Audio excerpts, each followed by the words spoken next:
The plane shook and dipped slightly, my fingers gripping the armrest so hard I could feel my nails digging into the fake leather. A soft ding sound filled the cabin as the seatbelt lights came on overhead. I hadn't taken mine off since we boarded, light or no light. "Nervous flyer, eh?" said the man next to me. A portly gentleman with thinning gray hair and a disheveled business suit. "How can you tell?" I asked him sarcastically with a timid smile. "Well, you're sweating bullets, white as a ghost, and gripping that armrest like someone's gonna try to rip you off of it." "Yeah, I'm not great at the whole flying thing." He clapped me on the shoulder. I wasn't really okay with strangers invading my personal space, but let it go. I had to spend another 4 hours next to this man after all. "You're not alone, my friend." He laughed and held up his hand, exposing his fingernails. They had been chewed to nubs. "My nervous habit is chewing my nails.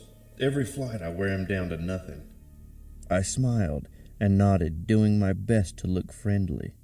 I honestly couldn't give a shit about this guy's nervous habits, especially not while the plane was still bouncing up and down. I heard something shift in the compartment above me and returned my gaze to the portly nail-biter. He was still smiling, all friendly-like, as if he were waiting for a response. "Tom," I said finally, letting go of the armrest and watching my knuckles turn from white to softer pink as I reached my hand out to the man. He reciprocated the gesture and wrapped his pudgy, clammy hand around mine, giving it a hearty shake. "Jerry," he said jovially. "what are the odds, eh?" I raised an eyebrow, confused for a moment. Then I realized what he meant and let out a genuine chuckle. "Yeah, that's pretty funny." I meant it, but it still sounded disingenuous. I returned my gaze to the window on my right. I pondered for a second why I always chose the window seat on planes when I was terrified to my core of flying. I always regretted it. Still, the shade stayed up the whole flight. I looked out into the darkness, nothing surrounding us but clouds and shades of gray. The shaking finally stopped, and I did my best to let my body relax. "So why are you heading to London?" Jerry chimed in, thinking he'd made an in-flight friend. I turned my head back in his direction and looked down the aisle.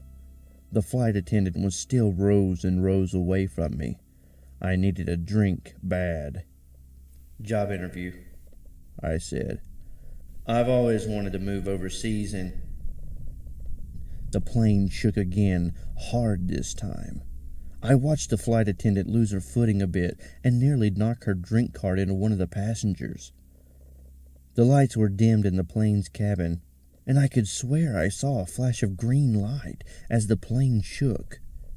I turned my head to look out the window again and saw nothing. "Just a bit of chop," I heard Jerry say next to me. I wasn't sure if he was reassuring me or himself. Suddenly, the intercom crackled to life. "Hi folks, this is your captain speaking. We've hit some heavy turbulence here, so we'd like to ask everyone to stay in their seats with their seat belts fastened, and we'll try to break through this as quick as we can for you."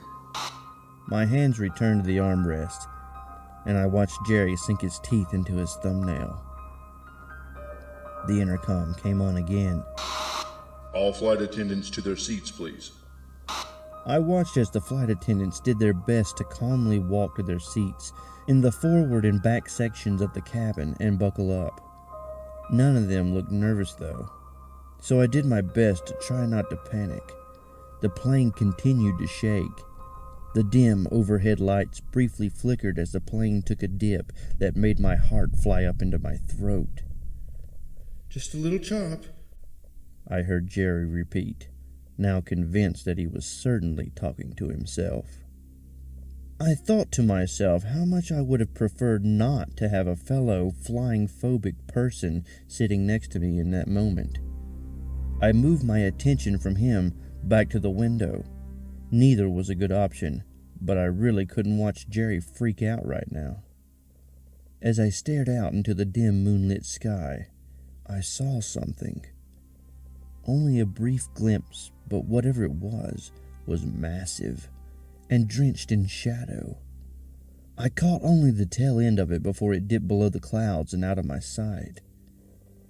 I pressed my face up against the window, hoping I could catch it again, but it was gone. Suddenly, the plane rocked again, and it was even harder this time. The cabin lights went off for a full 5 seconds as the plane shook more violently than it had yet. I heard a woman scream, a baby cry. A flight attendant called out asking everyone to remain calm. I was not calm at all. My heart thumped at a mile a minute. A green light filled the darkened cabin, just like the flash from before. This time, it lasted longer though, maybe 10 seconds, before it was replaced once again by the normal white glow of the cabin lights. The rocking stopped and the motion of the plane began to calm. The intercom came to life again. All right, folks. It looks like we're through the worst of it. At this time, I would like to ask everyone to stay in their seats and keep their seatbelts fastened, though. Flight attendants will come by and check on everyone and take your drink orders in just a few moments. I heard Jerry let out a huge wheeze next to me. Perhaps it was supposed to be a sigh of relief, but I couldn't really tell. Oh, crap, said Jerry, getting my attention finally. He was sucking on his thumb like he was trying to save the last few precious drops of barbecue sauce from a particularly good rack of ribs. What? I asked with a curious tone over a concerned one. I bit my finger. I guess I chewed too far down. Drew blood. I thanked whatever God existed from keeping him from taking the thumb from his mouth and showing me. That was not a sight I wanted to see. I turned my head back towards the window. The air outside had taken on a green tint. Something barely noticeable. But if you looked hard enough, it was there. Yeah. You gotta be careful about that, I said to Jerry via the window. The massive black shape had returned. I could see it just below the surface of the clouds, not visible enough to tell what it was. My mind tried to reconcile it with something I understood. A blimp? Not this freaking high. At least I didn't think so. Whatever it was bigger than the 747 by a long shot and flying just below us. What are you staring at? I heard Jerry ask from behind me. I'm not sure. My voice was quiet and trailed off at the end of my sentence. I turned away from the window and back to Jerry, who was looking at me with wild, panic eyes. You're not sure? His voice went a couple octaves higher on the word sure. What do you mean you're not sure? There's something. I trailed off as I stared back out the window, looking for a sign of the shadow. It appeared to have dipped back below the clouds again. You know, never mind. It's probably just my eyes playing tricks on me. Nerves, he said again, putting his bleeding thumbnail back in his mouth. Just a bad case of the... A scream broke the quiet of the cabin and cut off Jerry at the end of his thought. Without removing my seatbelt, I strained upward to try and catch sight of what was happening. Jerry did the same, and I could see just about every passenger in my row trying to catch a glimpse of what was going on. I heard thrashing about 5 or 6 aisles ahead of me, and then saw a man spill out into the aisle, gripping a blonde girl by the hair. He was screaming at her, but I couldn't make out the words. Several other men got up and tried to restrain him. He fought hard against them too. I saw one take an elbow to the face, another a kick to the knee. I nearly removed my seatbelt, but before I had the chance, the plane rocked again hard. All the people standing in the aisle lost their footing and fell slamming into the seats. I could hear the flight attendants calling the captain and telling everyone to return to their seats and put their seatbelts back on. The plane continued shaking, and I heard someone behind me let out another scream. I attempted to crane my neck backwards, but on my way caught sight of Jerry. He had resumed the campaign to rid himself of the skin on his thumb. He seemingly didn't care any longer, and blood streaked his lips and stained his teeth. "Just a bad case of the nerves," he said. I dropped back into my seat, listening to the commotion break out in front of me and behind me. I heard screaming, mumbling. A baby started crying somewhere. The plane continued to dip and shake, and despite my curiosity as to what may be happening around me, fear rooted me to my seat. The lights flickered off again, leaving the plane dark for what felt like forever. The intercom fired up again, and the familiar voice of the captain filled the air, clearly audible despite the panicked, loud voices all around me. Attention, folks. It looks like things are getting worse up here. I would ask that everyone remain in their seats and keep their seatbelts on to avoid any accidents. I would also ask that someone please, for the love of God, shut that fucking baby up. The last part, he said it like he would make any other announcement. Calm and collected. I felt my chest tighten when I heard it. Something was very, very wrong. Jerry's mouth was caked in his blood now. Most of the tip of his thumb mangled by his own teeth. He kept repeating the same phrase over and over again.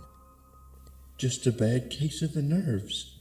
The baby continued screaming somewhere off to my left. I sympathized. I wanted to scream myself. The blonde girl rushed past me down the aisle and towards the bathroom. She was crying her eyes out. One of the flight attendants attempted to stop her, but she flew past and locked the door behind her. It seemed as if the other brawlers had returned to their seats, the instigator violently thrashing against his seatbelt. I was unsure if someone else had strapped him in or not. I hadn't been looking. The cabin lights were flickering on now, rather than off. It seemed the cabin was filled with darkness. People would occasionally shout across the aisles to the other people or at the flight attendants. Nasty slurs that seemed to come out of nowhere. "Motherfucker! You stupid bitch. I'll fucking kill you. Shut that goddamn baby up already. "I should toss you out the emergency exit, you sodden cunt." Other people just mumbled to themselves, repeating mantras like poor Jerry, his formerly friendly disposition replaced by a blank stare fixated on the seat in front of him. The plane continued its dance in the sky, shaking like a whore in church. I stared out the window again. The shadows were back, more brazen about their trips above the clouds. There were 3 I could see, but still not make out clearly in the darkness. I strained my eyes staring at them. They seemed to be writhing shapes of darkness, unable to be touched by the moonlight, and I could have sworn that I saw wings. They dipped below the clouds again and out of my sight. I kept my face pressed against the glass. I was unsure if the actions of my fellow passengers were more or less unsettling than the idea that we were not alone in the sky. When I did finally return my attention to what was going on around me, convinced that the shadows were gone, I noticed the flight attendants had given up their meager attempts to control the passengers or keep them calm. I could only see one from where I was sitting, and she was sitting in one of the empty seats across the aisle from me. She was mumbling to herself in some nonsense language. Hearing it made my blood run cold. People were losing their minds. The whole plane was going insane. The intercom again. The sound of it crackling to life made me feel sick, and it filled me with terror. Attention passengers, we are not going to be okay. We are not going to make it. So fragile we are. Nothing in the face of the gods. The captain's words were unsettling enough, but the way he sounded, his voice was too low, like he was winding down a dying watch. You may as well just give up.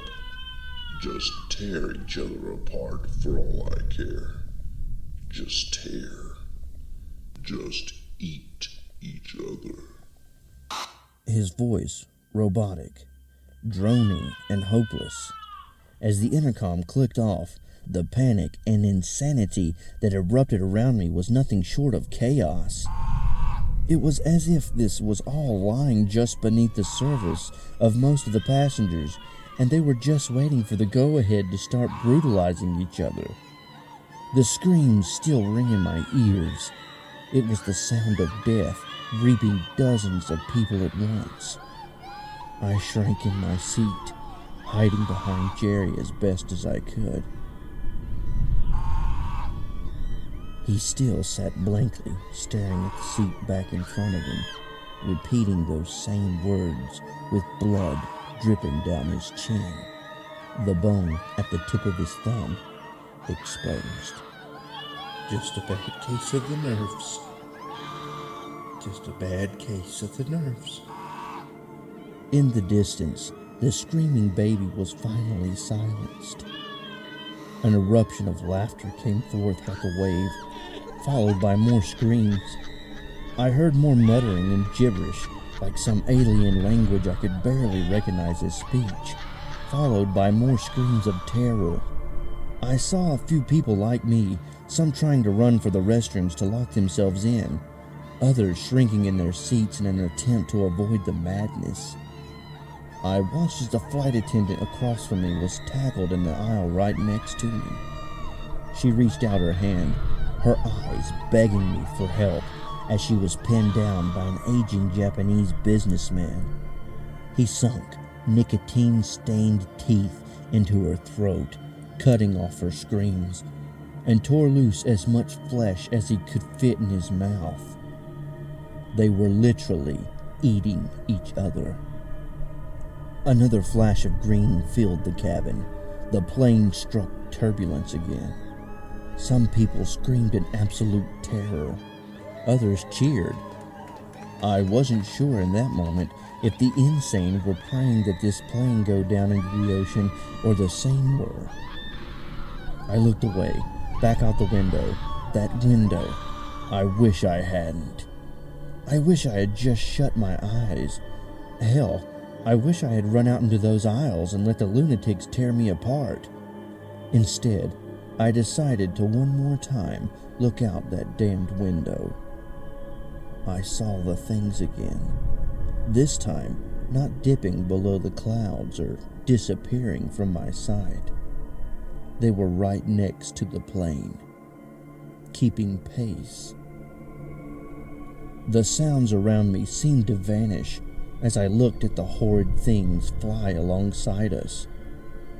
Writhing masses of tentacles with wings. Something that no logical mind could accept as real. Their shadow appendages reached out towards the damned airplane. The tentacles seemed to part on the one closest to me, opening like a great eye. It had 3 irises, 3 pupils, 2 on top and 1 on bottom. It glowed a maddening, sickly green color. Looking at it made my head hurt and filled me with a dread that was not even matched by the things going on around me. Another flash of green filled the cabin, then a horrid sound, like the roaring of some ancient demon sent forth to drag us all to hell. The plane continued to take a beating from the turbulence. The oxygen masks dropped, and the lights continued to flicker, and baggage flew out from the compartments. I watched a red-haired man, his face covered in gore, flesh hanging from his teeth, take a large carry-on to his face. I heard his neck snap, even in the chaos. Or at least, I thought I heard it. The plane dipped, sending bodies, living and dead, sprawling down the aisles. The drink carts slamming into whatever corpse blocked their way, sending small bottles flying everywhere. In the midst of the chaos, Jerry unbuckled his seatbelt and looked at me one last time. Just a bad case of the nerves. He stood and walked into the madness. I saw someone leap over the seat in the darkness as he stepped into the aisle and drag him away into the maelstrom of violence. The plane seemed to be falling out of the sky. As it jostled me around, my face ended up once again pressed against the window. I heard the screams, laughter, and insane ramblings continue behind me as I stared out into the void-like eye of the creature that kept pace with the plane. The darkened cabin filled with a dim glow again. Quick green flashes lit up the night sky, briefly illuminating the writhing shadow creature that flew next to us, filling my eyes with horrors that I either can't or won't recall. A sound like screeching metal reverberated in my ears, and then a screech of something terribly inhuman. I watched the thing suddenly break away from us and dip back down below the clouds, their tentacles flailing about as they vanished into the dark mist below. The sound grew louder and louder, culminating in something that I thought at first was one of the engines exploding. I readied myself for the plane to just start plummeting out of the sky, or a giant hole to open up from the side and start engulfing seats in a wave of fire.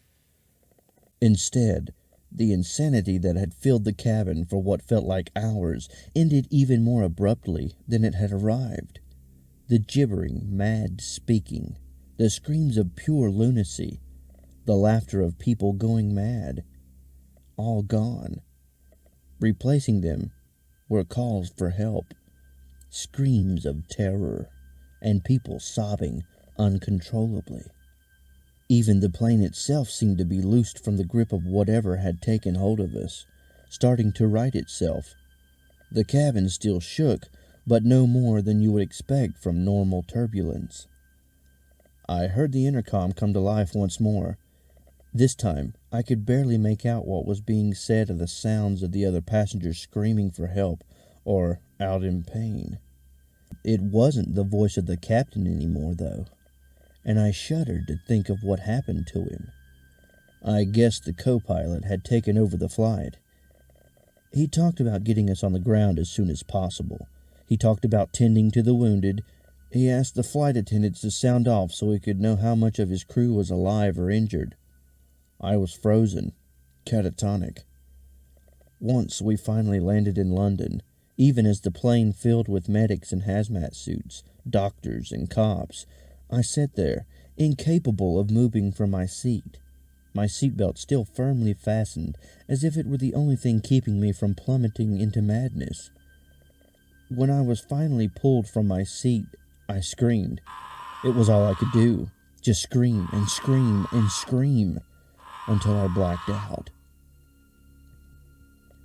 I was questioned over and over again, always telling the same story and always being told the same thing in response. Doctors, FBI, Interpol, all of them regurgitating the same bullshit. That hallucinogenic drugs had been pumped into the plane cabin. That in order to keep the world from going into a panic about chemical attacks, they needed to keep this quiet. My duty as a patriot, my duty as a citizen of the world. I was enticed with money and threatened with violence or imprisonment. I knew it was BS. I've done my share of drugs. I know what it's like to hallucinate. Even unknowingly, people don't fucking eat each other. They don't murder each other. At least, not in droves. From what I heard, the captain tore his eyes out. Then there was the way it ended, so abrupt. If the BS line they were feeding me was true, it wouldn't have ended like that. The plane would have crashed. It would have ended up in the ocean, all passengers lost. They kept it quiet until now, though.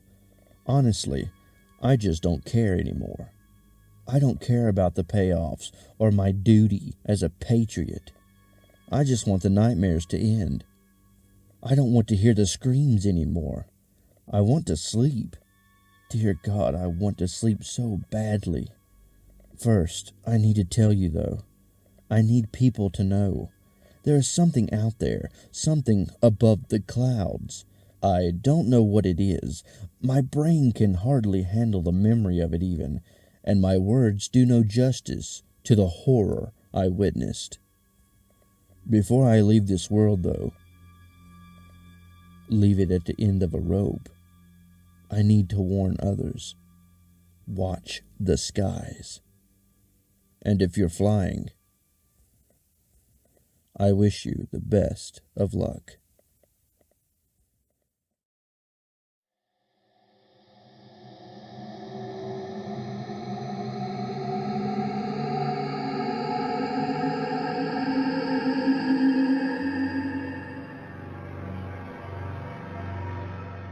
Hello, listener.